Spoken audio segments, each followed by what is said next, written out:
Sebuah rekaman dramatis beredar luas di media sosial setelah memperlihatkan aksi nekat para prajurit Divisi Penjaga ke-42 Rusia yang mengendarai kendaraan tempur infanteri atau BMP dalam kondisi rusak menuju posisi pasukan Ukraina.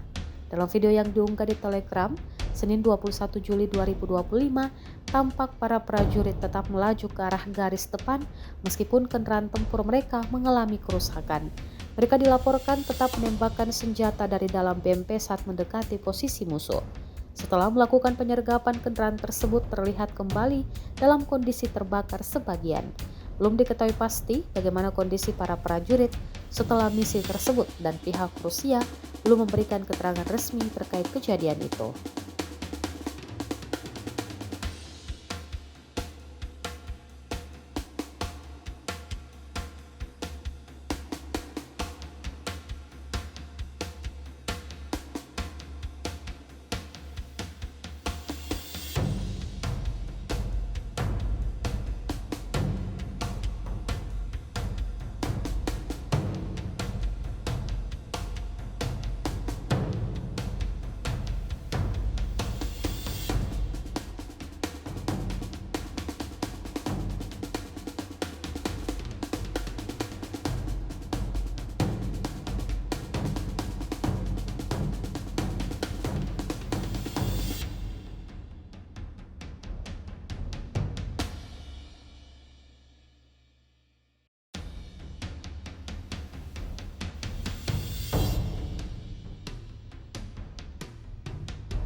Download Tribun X sekarang, menghadirkan lokal menjadi Indonesia.